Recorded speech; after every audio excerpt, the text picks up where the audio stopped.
I think it's really interesting that the day on July 4th we celebrate that this small third world country, which we were at the time, this small third world country was able to defeat one of the largest armies in the world, England, and then we had our hat handed to us in Vietnam in just the same way. So there's a symmetry here, and there's something to be learned about this, and it is the problem of being the top dog. That when you're the top dog, when you're the dominant force, it's easy to overlook that your real mission is not to extend your power so much as to extend your hand. And so this idea of sin and salvation became a great model for a domineering society.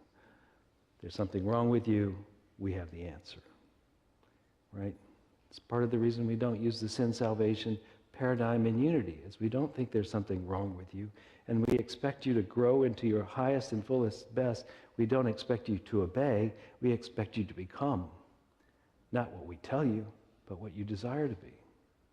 It's the major difference. It's a very democratic idea, this thing called unity. There is a sense that we are being distracted by things that are not that important. And even though we might be doing our very best, we will look back on this time period if we don't make kind and appropriate and reasonable adjustments, wise adjustments. We may look back on this period with regret if we live that long.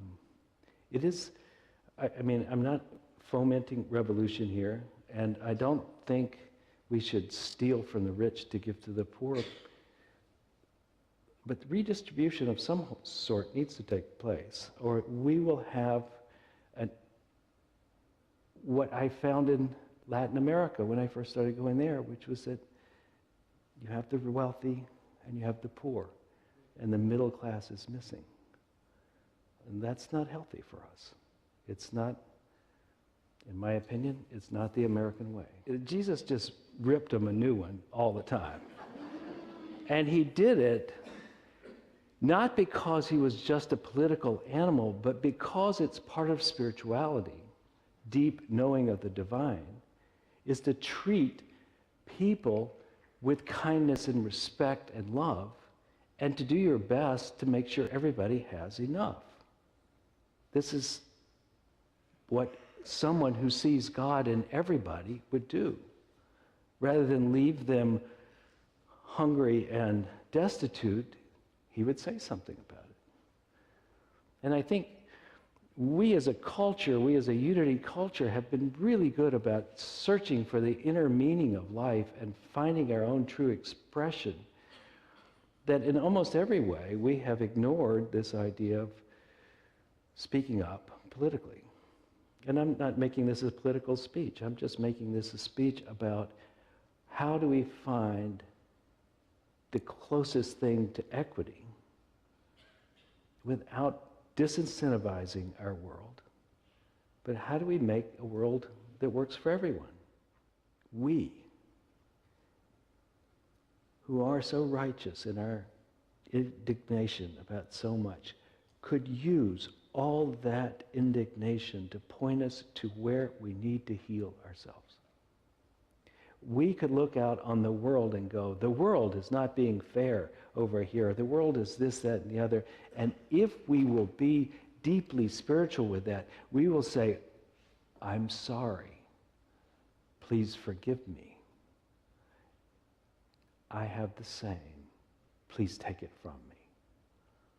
And in that way, in a world in which we see too much injustice, we can take ownership of it to heal ourselves.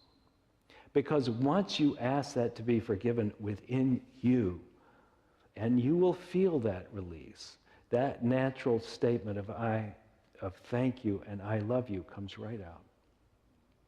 Maybe not in that moment, but it comes because you have cleansed something within you.